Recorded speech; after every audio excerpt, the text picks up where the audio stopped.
People have long puzzled over Plato's description of Atlantis, an island empire that supposedly threatened ancient Greece.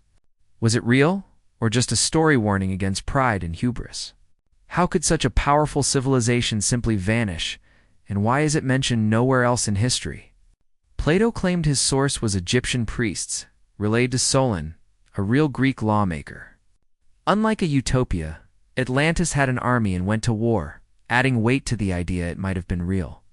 Modern quests for Atlantis were inspired by Heinrich Schliemann's 1868 discovery of Troy, proving Homer's fiction had roots in history. Explorers now try the same with Plato's geographic clues, such as the concentric rings of Atlantis port city, which resemble volcanic islands like Santorini, home to the advanced Minoan civilization. With sophisticated engineering, multi-story buildings, and maritime power, Santorini could well have inspired Plato's tale of Atlantis. Santorini was destroyed by a massive volcanic eruption in the second millennium BCE and shows evidence of an advanced maritime civilization. But it doesn't match Plato's description of Atlantis. The concentric rings of Atlantis, its massive size, and location beyond the Pillars of Hercules point to the North Atlantic, west of Spain and northwest Africa. Other lost cities off Cuba, Japan, India, and Malta show that ancient civilizations existed underwater, but none fit Plato's clues. In Mauritania, however, researchers have found a striking landscape of concentric rings, elevated plateaus, rivers, and salt and fresh water springs that closely resemble Plato's account. Combined with evidence of ancient floods and tsunamis, this region may offer the closest real-world match to the legendary Atlantis. Rosen and Alexander studied the so-called Rehok structure in Mauritania, showing its outer ring roughly matches Plato's measurements for Atlantis. Yet critics note the full site is larger, oriented southwest rather than north-south, and lacks streets, temples, or evidence of an advanced civilization. Plato's Beyond the Pillars of Heracles points farther into the North Atlantic, not Mauritania. Some suggest Atlantis' disappearance could relate to the Clovis comet 12,800 years ago, which caused massive tsunamis, wildfires, and global climate shifts, submerging coastal cities worldwide, including sites off Cuba, Malta, Japan, and India.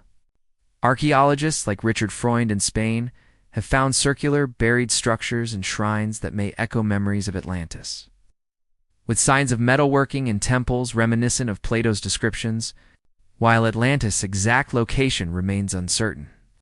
These discoveries hint at advanced ancient civilizations lost to time and catastrophe. Keeping Plato's legend alive in history and imagination, the evidence at Kunxa, Rohana suggests the culture remembered there was deeply involved in mining and metal refining, matching Plato's description of Atlantis.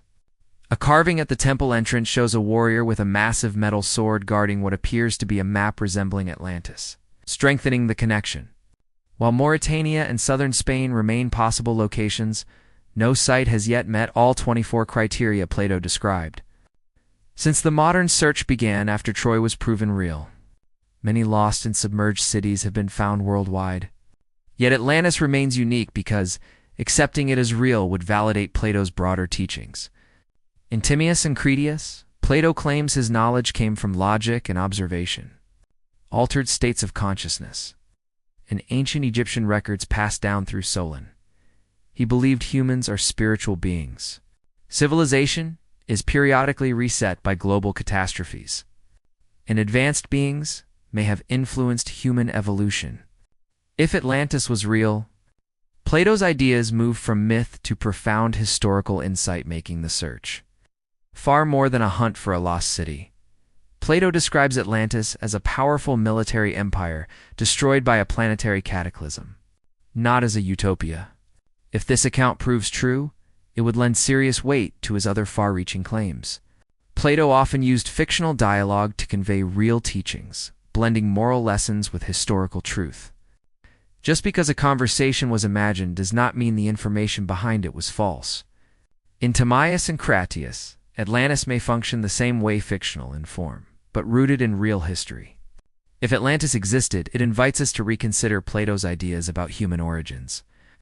Advanced ancient civilizations, cosmic catastrophes, consciousness beyond death, and even external influences on human evolution. Dismissing Plato as mere fiction may cause us to overlook deeper truths. Whether or not Atlantis is ever found, Plato remains one of the most influential thinkers in history, and his ideas deserve serious consideration rather than outright dismissal.